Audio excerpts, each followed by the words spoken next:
in my view, this was a kind of match which is quite different than any other that we have seen in the history of World Chess Championship. Number one, because this was again where the the world champion, the reigning undisputed world number one world champion, decided not to take part. So those who were 2 and 3 in the rankings, they decided to get in, and of course there was a tournament to actually ascertain who is going to be there. So eventually Nippo was obviously, because he qualified to be there, and by default Ding Liren was there as the guy who would challenge Nippo. In the sense, because Nippo was not the defending champion, but then Nippo rightfully gained his spot. And Ding, because of his ranking, of course, he get it. He was there. But the point is that, before this tournament, before this main thing started, that who will be the new world champion, a lot of people discounted it by saying that, oh my God, this is not the true reflection of the world's best being the world champion. Obviously, the world's best decided not to be there. He's been a champion since 2013. So after 10 years today, Magnus Carlsen won't have that prefix of being the world champion. So a lot of people discounted this particular contest, saying that, okay, who cares who wins? And I remember when Magnus Carlsen was asked about it, that, that are you keeping track of this? So he said, no, I really don't care. So during the press conference, when Nippo was asked, that Carlsen says that he doesn't care. So Nippo's response was, again, he says, I don't care either. What he thinks about this entire thing. So it's not exactly that, that people are not talking about the World Championship like they would have otherwise, spoken about it. But the point is that Carlsen playing a World Championship match would have made it very, very predictable. This time, at least, nobody knew that who's going to win. Obviously, Nippo was supposed to be the favorite because of his style, and he has a range which Ding Liren doesn't have. Ding Liren is the kind of guy whose preparation is typical from that that Chinese school, where you study limited stuff but you go really deep into it. The depth of his understanding of the kind of position that he plays, that you can't question. That's one of the reasons you'll see that Ding Liren doesn't lose very in all these single games and all, he doesn't lose. But also he didn't have the experience of playing these long drawn games, but then he proved that, look, he was physically very fit, he was ready for it. And the way he played, imagine he makes a comeback in a 14-game match. He makes a comeback 3 times. He never led in the tournament. Never led. And the only time he led, he became the champion.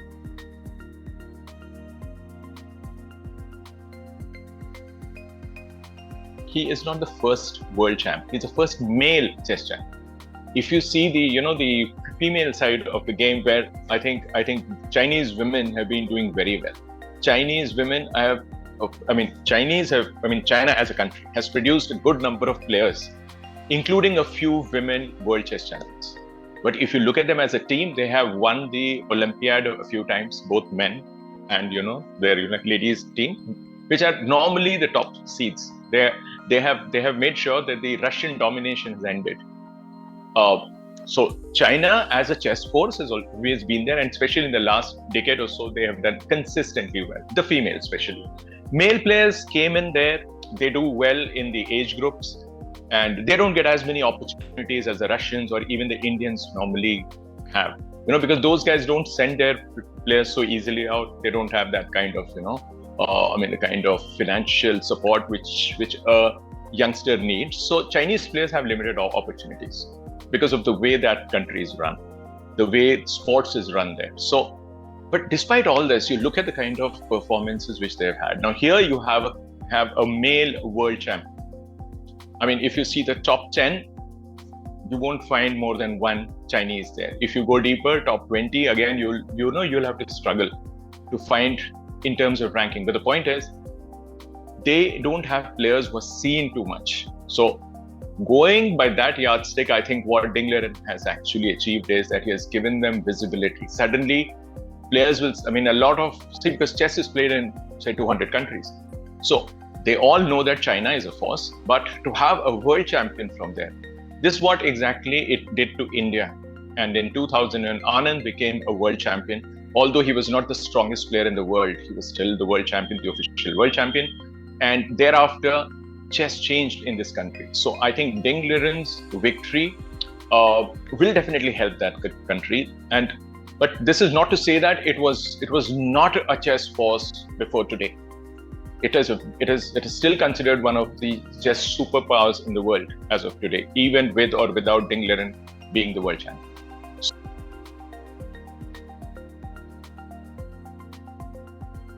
Like, if you see the first three games, it was quite even.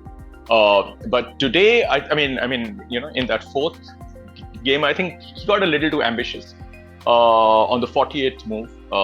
Once he had allowed, Ding that kind of an opportunity to really get in, and of course it was gone. So last 20 moves was all Ding Liren throughout. But that mistake on the 48th move. See, what happens is that when you are playing in this shorter format, one mistake and you're gone. But at the same time, if you have time on your hand, then you can play along a bit longer. Try to force your opponent into making mistakes. But I think what Ding Liren could actually do was he just held his nerves. And Nepo had to, at one point, at one stage, he had to accept that he couldn't overcome or break the kind of defense that he had. Let's not forget that he has studied law. He's a very organized guy.